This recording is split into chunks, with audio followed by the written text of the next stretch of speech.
Joypad.com bring you another original. It's fucking great.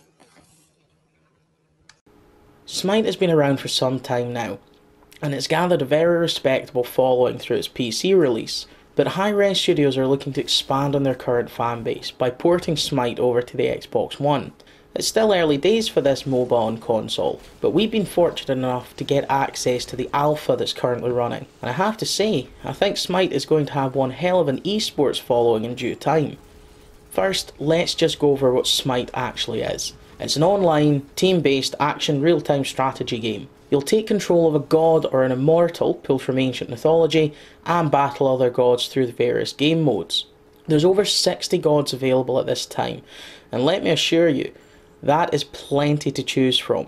Usually the goal of each game is to fight the enemy, destroy their base and kill their titan. Once you kill an enemy titan, or they kill yours, the game is over. There are other game modes that shake up this premise, like the arena mode, where you're tasked with getting your AI controlled minions through a gateway at the enemy base, all the while trying to protect your own. It may not sound like much, and if truth be told, I've never been one for MOBAs. My lack of skill tends to cause frequent temper tantrums, but I have to admit to taking a shine to Smite. Even at this early stage, there's plenty to occupy you. There's a handful of different modes that can be played cooperatively against AI controlled gods or versus human players in the PvP. Game modes like Conquest, Siege and Assault are set up as a straight fight. You and your team have to fight up to the enemy base and kill their titan, while the opposing team tries to do the same to you. These battles can be prolonged and intense, with very little respite. The maps that you're going to play on are set into lanes.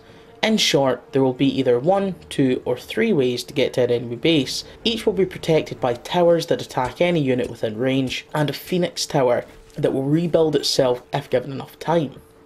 Communication is key when playing the versus mode, as a well-coordinated attack or defence will always trump the knee-jerk reactions of someone playing without the chat. Trust me, I've been on the losing side enough times to know.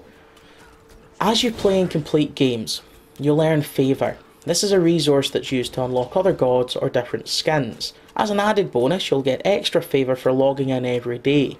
The favour is earned at a decent enough pace, and after a half dozen games or so, you'll have enough to purchase a new character.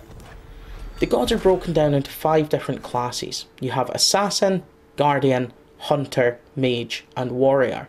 Each class has a different playstyle and will only be effective if used properly. Making the definition of character classes even simpler, it boils down to this: ranged and melee.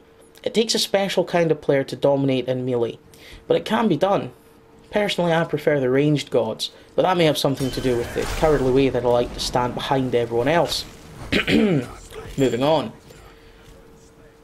Each god has their own skill tree that you'll need to learn when picking your character. With so many gods available, it can be a bit overwhelming to just pick a random character and learn as you play.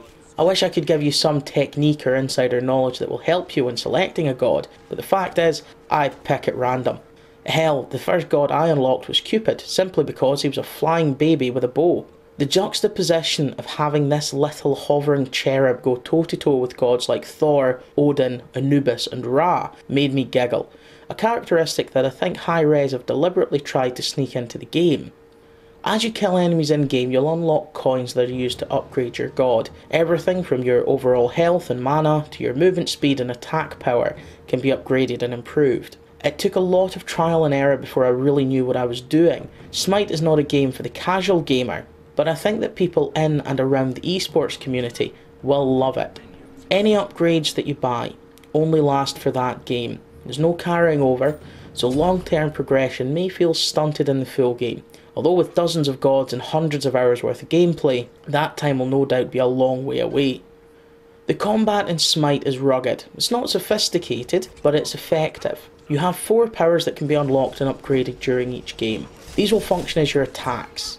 I think some of the gods work on a kind of rock, paper, scissors system, as I couldn't be touched by an AI controlled Anubis while playing as Neith, long ranged. But he destroyed me when I played as Guan Yu, a melee character. This is just a theory, but it's one that myself and the buddy I was playing with seem to think is accurate.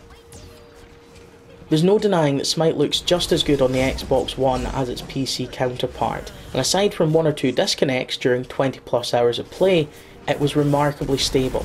Hi-Rez are still updating Smite, and I imagine that they'll continue to do so until launch. If Smite were to ship tomorrow, I think it would be a huge success in the competitive gaming market. The fact that the release is still a fair way out can only mean that when the time comes, Hi-Rez will smite the competition.